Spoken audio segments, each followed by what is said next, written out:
வணக்கம். Galaxy export zone உங்கள் கிருஷ்ணன். எக்ஸ்போர்ட்டில் ஏற்றுமதிக்கு தேவையான மிக முக்கிய தகவல்கள், பல ப்ராடக்ட்ஸ் ரிலேட்டடான முக்கிய இன்ஃபர்மேஷன்ஸ் எங்களுடைய கேலக்ஸி எக்ஸ்போர்ட் ஜோன் யூடியூப் சேனலில் இருக்க போய் பாருங்கள். நிறைய தகவல்கள் கிடைக்கும். கிட்டத்தட்ட ஒரு 100-150 பொருட்களுக்கு மேலே அதில் வீடியோஸ் கொடுத்துருக்கோம். ஒவ்வொரு மாவட்ட வாரியாகவும் ஒவ்வொரு மாவட்டத்தில் உள்ள ஏற்றுமதி வாய்ப்புள்ள பொருட்கள் என்னென்ன இருக்குது அப்படிங்கிற ஒரு தகவல்களும் அந்த சேனலில் இருக்குது. போய் பாருங்கள். நிறைய தகவல்கள் கிடைக்கும். அதில் ஏதாவது உங்களுக்கு சந்தேகங்கள் இருக்குது, நான் இந்த ப்ராடக்ட் எக்ஸ்போர்ட் பண்ணலான்னு நினைக்கிறேன், நான் நினச்ச ப்ராடக்ட் இதில் இருக்குது, இல்லை இதற்கு தேவையான விஷயங்கள் என்னென்னட்டு மேற்கொண்டு நிறையா விஷயங்கள் உங்களுக்கு தேவைப்பட்டால் எங்களுக்கு கால் பண்ணுங்கள். உங்களுக்கு எக்ஸ்போர்ட்டுக்கு தேவையான ட்ரைனிங், லைசன்ஸ் ப்ராசஸ், டாக்குமெண்டேஷன்ஸ், நீங்கள் ஷிப்மெண்ட் வரைக்கும் பண்ணுறதுக்கான அத்தனை ஆலோசனையும் எங்களிடம் நீங்கள் கேட்டு தெரிந்து கொள்ளலாம், கேட்டு பெறலாம். நன்றி. இன்றைக்கி நம்ம பார்க்கக்கூடிய மிக முக்கியமான ஒரு ப்ராடக்ட் என்ன அப்படின்னா எக்கு, முட்டை ஏற்றுமதியை பற்றி முக்கிய விவரங்களை இங்கே பார்க்க போகிறோம். இந்த வீடியோவில் என்னென்ன பார்க்க போகிறோம் அப்படின்னா, முட்டை ஏற்றுமதியில் இந்தியாவோட ஸ்டேட்டஸ் என்ன இருக்குது, எந்தெந்த மாநிலங்களிலிருந்து முட்டை ஏற்றுமதி ஆகுது, தமிழ்நாட்டிலிருந்து எந்த மாவட்டத்திலேருந்து முட்டை ஏற்றுமதி அந்த உற்பத்தி நடக்குது, முட்டையை ஏற்றுமதி பண்ணணும் அப்படின்னா என்னென்ன மாதிரியான சர்டிஃபிகேட்ஸ் வேணும், முட்டை ஏற்றுமதியில் எத்தனை வகைகள் இருக்குது, முட்டையில் எத்தனை வகைகள் இருக்குது, முட்டை எக்கு என்ன பர்பஸுக்காக வெளிநாட்டில் இம்போர்ட் பண்ணுறாங்க, சாப்பிட மட்டும்தான் போதா, மற்ற என்னென்ன விஷயங்களுக்கு இம்போர்ட் பண்ணுறாங்க, இதற்கு என்னென்ன சர்டிஃபிகேட்ஸ் வேணும், இப்படி பல விவரங்கள் இந்த வீடியோவில் நீங்கள் பார்க்க போகிறீங்க. ஓகே, ஸோ முட்டை ஏற்றுமதியை பொறுத்தளவில் இந்தியா அதாவது அதிக உற்பத்தியில் உலகத்திலே அதிக முட்டை உற்பத்தியாளர் அப்படிங்கிற இடத்துல பார்த்தீங்கன்னா இந்தியா 3வது இடத்துல இருக்குது. 3rd பிளேஸ் உற்பத்தியில். ப்ரொடக்ஷன்ஸ் நம்ம இந்தியா அதிகமாக பண்ணுறது வேர்ல்டு, இந்தியா உலக நாடுகளில். அப்போ முதல் இடத்துல யார் இருக்கா, 2வது இடத்துல யார் இருக்கா அப்படின்னு பார்த்தீங்கன்னா, முதல் இடத்துல சைனா. எக் ப்ரொடியூசிங் கண்ட்ரீஸில் first place China, 2nd place USA, America. So first China இருக்குது, 2வது USA இருக்குது உற்பத்தியில், 3வது இடத்துல இந்தியா இருக்குது, நம்ம நாடு இருக்குது. அப்போ முட்டை ஏற்றுமதியில் நம்ம இந்தியா எத்தனாவது இடத்துல இருக்குது அப்படின்னு பார்த்தீங்கன்னா, கிட்டத்தட்ட ஒரு 13வது இடத்துல இருக்குது. உற்பத்தியில் 3வது இடத்துல இருந்தாலும் எக்ஸ்போர்ட்டில் 13வது இடத்துல இருக்குது. அப்போ முட்டை ஏற்றுமதியில் 13வது இடத்துல இருக்கும். முட்டை ஏற்றுமதி நம்ம நாட்டிலிருந்து பல நாடுகளுக்கு கோடிக்கணக்கான முட்டைகள் போய்கொண்டே இருக்கிறது. அப்படி நம்ம எந்தெந்த மாநிலங்கள்லேருந்து நம்ம அனுப்பிக்கிட்டு இருக்கோம் அப்படின்னு பார்த்தீங்கன்னா, தமிழ்நாடு, கேரளா, ஆந்திர பிரதேஷ், மகாராஷ்டிரா, வெஸ்ட் பெங்கால், ஒடிஷா, சத்தீஸ்கர், இந்த மாநிலங்களிலிருந்து அதிகமாக முட்டை ஏற்றுமதி ஆகி கொண்டு இருக்கிறது. கர்நாடகா மாநிலத்திலிருந்து ஏற்றுமதி ஆகுது. தமிழ்நாடை பொறுத்தளவில் நாமக்கல் அப்படிங்கிற ஒரு மாவட்டம், அது ஒரு பெரிய ரீஜியன். முட்டை உற்பத்தியிலும் சரி ஏற்றுமதியிலும் சரி நாமக்கல் ரீஜியன், நாமக்கல் மண்டலம் தான் அதிகமாக முட்டை ஏற்றுமதியில் இருக்காங்க.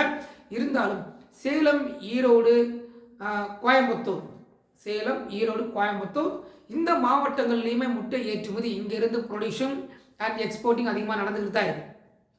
இப்போ தமிழ்நாடை பொறுத்தளவில் நாமக்கல், சேலம், ஈரோடு, கோயம்புத்தூர் இந்த 4 மாவட்டங்கள் அதிகமாக நடந்துக்கிட்டு இருக்கு. ஸோ முட்டை ஏற்றுமதி எந்தெந்த நாடுகளுக்கு போகுது அப்படின்ட்டு பார்த்தீங்கன்னா, கல்ஃப் கண்ட்ரிஸ்க்கு அதிகமாக நம்ம இங்கிருந்தால் முட்டை அதிகமாக அனுப்பிக்கிட்டு இருக்கோம். Gulf countries, Oman, Qatar, Bahrain, Saudi Arabia, Muscat, இந்த மாதிரி பல நாடுகளுக்கு, கல்ஃப் கண்ட்ரிஸில் உள்ள அத்தனை நாடுகளுக்குமே நம்ம இந்தியாவிலிருந்து முட்டை ஏற்றுமதி ஆகி கொண்டிருக்கு. இதை தவிர மாலத்தீவு, ஸ்ரீலங்கா, மலேசியா, ஈரான் இந்த நாடுகளுக்கும் எக்ஸ்போர்ட் ஆகிட்டு இருக்கு. அதிகமாக எக்ஸ்போர்ட் யுஏஇ கண்ட்ரிஸ், அதாவது கல்ஃப் கண்ட்ரிஸில் இருக்கக்கூடிய நாடுகள் தான் அதிகமாக நம்ம நாட்டில் இருக்கிற முட்டையை இறக்குமதி பண்ணுறாங்க. ஸோ என்ன பர்பஸுக்கெல்லாம் அந்த நாடுகள் இறக்குமதி பண்ணுறாங்க அப்படின்னு பார்த்தீங்கன்னா, நம்ம ஃபுட் இண்டஸ்ட்ரி, அதாவது சாப்பிட மட்டும் கிடையாது, ஃபுட் இண்டஸ்ட்ரி அப்படிங்கிறது ஒரு டைப் ஆஃப் இண்டஸ்ட்ரிக்கு அதிகமாக நம்ம இம்போர்ட் பண்ணுறாங்க. அது போக மற்ற நிறைய pharmaceutical industry, ayurvedic industries, cosmetics, soap industry, cosmetic இண்டஸ்ட்ரீஸில் இது அதிகமாக இம்போர்ட் பண்ணுறாங்க. சோப் இண்டஸ்ட்ரீஸு, அப்புறம் biscuit industry, bakery industries, ice cream industries. So இந்த மாதிரி பல விதமான இண்டஸ்ட்ரீஸுக்கு நம்மளுடைய முட்டையை ரா மெட்டீரியலாக யூஸ் பண்ணுறதுக்காக இம்போர்ட் பண்ணுறாங்க. முட்டையை பல மதிப்பு கூட்டியும் இங்கேருந்து எக்ஸ்போர்ட்டும் பண்ண முடியும், பண்ணிக்கிட்டும் இருக்கிறாங்க. ரா எக்காகவும் அனுப்ப முடியும். ரா எக்கிலிருந்து மதிப்பு கூட்டி அதனுடைய அந்த ஒயிட்டு, அந்த வெள்ளை கருவு மட்டும் அனுப்புறது, மஞ்சள் கருவு மட்டும் அனுப்புறது, இதுவும் பண்ணிக்கிட்டு இருக்கிறாங்க. அதே மாதிரி அதிலிருந்து மதிப்பு கூட்டப்பட்ட பொருட்களும் தயார் பண்ணி இங்கிருந்தும் எக்ஸ்போர்ட் பண்ணுறாங்க. அது குறைந்த அளவு நடக்குது. இருந்தாலும் இது அதிக அளவுக்கு பண்ணணுங்கிறது இந்தியாவில் நடந்தால் இன்னும் அதிகமாக ஏற்றுமதி பல நாடுகள் நம்ம நாட்டிலிருந்து மதிப்பு கூட்டப்பட்ட பொருட்களாகவே வாங்குறதுக்கு வாய்ப்புகள் நிறையா இருக்குது.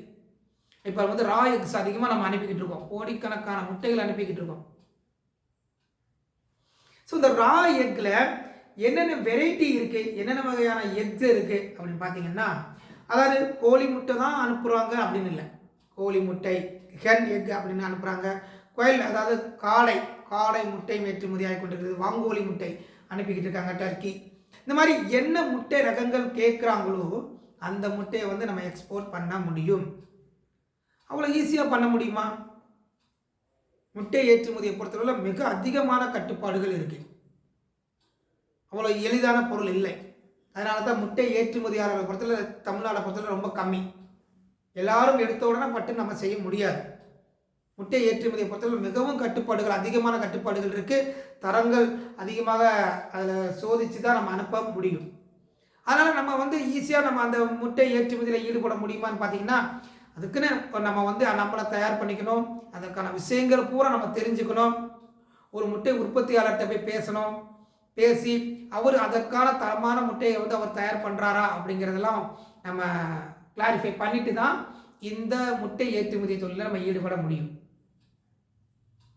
முட்டை ஏற்றுமதியை பொறுத்தளவில் நம்ம என்னென்ன மாதிரியான சர்டிஃபிகேட்ஸ் வேணும் அப்படின்னா, பேசிக்காக வந்து ஜிஎஸ்டி, இம்போர்ட் எக்ஸ்போர்ட் லைசன்ஸ் அவசியம், அது வேணும்.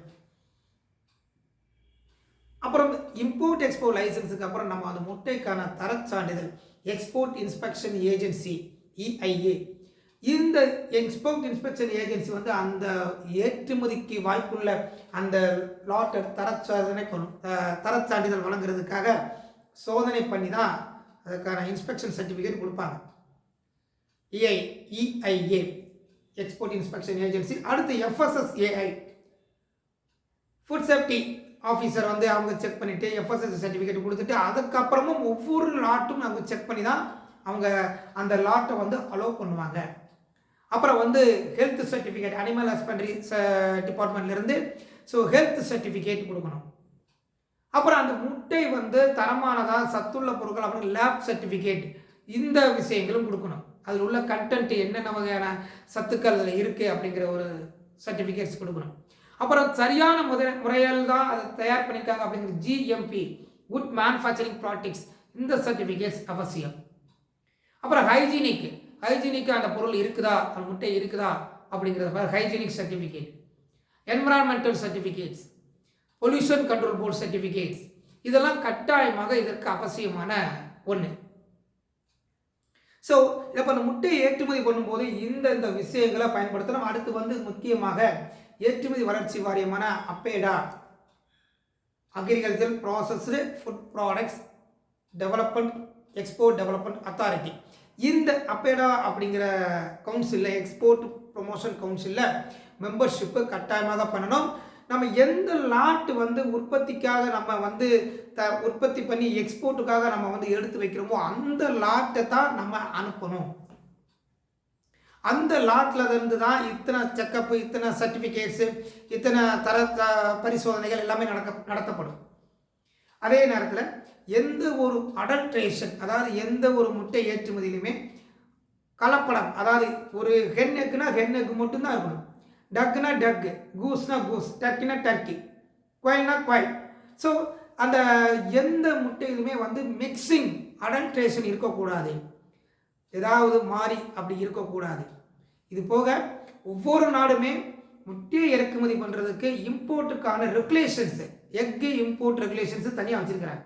ஸோ அந்த ரெகுலேஷன்ஸ் படி தான் நம்ம இங்கேருந்து அனுப்பும்போது எந்த கண்ட்ரி நம்ம இங்கேருந்து அனுப்பணுமோ அந்த கண்ட்ரியோட இம்போர்ட்டுக்கான ஃபுட் ரெகுலேஷன்ஸ் என்னென்ன அப்படிங்கிறத தெரிஞ்சுட்டு தான் நம்ம இங்கேருந்து நம்ம அனுப்ப முடியும். ஈஸியாக நம்ம வந்து செய்ய முடியாது. கொஞ்சம் காம்ப்ளிகேட்டடான பிஸ்னஸ், பட் லாபம் அதிகமான பிஸ்னஸ் பண்ண முடியும்.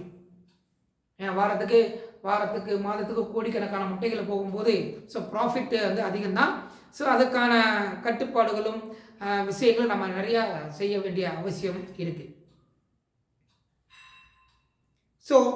முட்டை ஏற்றுமதி பற்றி இவ்வளோ விஷயங்கள் பார்த்துருக்கீங்க. இதில் ஏதாவது உங்களுக்கு சந்தேகங்கள் இருக்குது, ஏதாவது ஈடுபடலான்னு நீங்கள் நினச்சிங்கன்னா இந்த சேலம், ஈரோடு, கோயம்புத்தூர், நாமக்கல் மாவட்ட ரீஜனில் இருக்கக்கூடிய மக்கள் வந்து இந்த தொழிலில் ஈடுபடுறதுக்கான வாய்ப்பை உருவாக்கிக்கலாம்.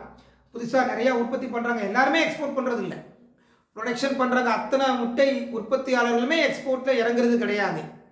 அவங்க லோக்கல் சப்ளையர்ஸ் இருக்காங்க, தமிழ்நாட்டுக்குள்ள அனுப்புகிறாங்க, கேரளாவுக்கு அனுப்புகிறாங்க, கர்நாடகா, அதர் ஸ்டேட்ஸுக்கு அனுப்புகிறாங்க. ஸோ நீங்கள் பண்ணலாம்னு நினச்சா கொஞ்சம் ட்ரை பண்ணி அதற்கான விஷயங்களை தெரிஞ்சுட்டு முழுமையாக இதில் விஷயங்களை தெரிஞ்சுட்டு நீங்கள் ஈடுபடணும். ஓகே, பார்க்கலாம். நன்றி. அடுத்த ஒரு பொருளை பார்க்கலாம். நன்றி.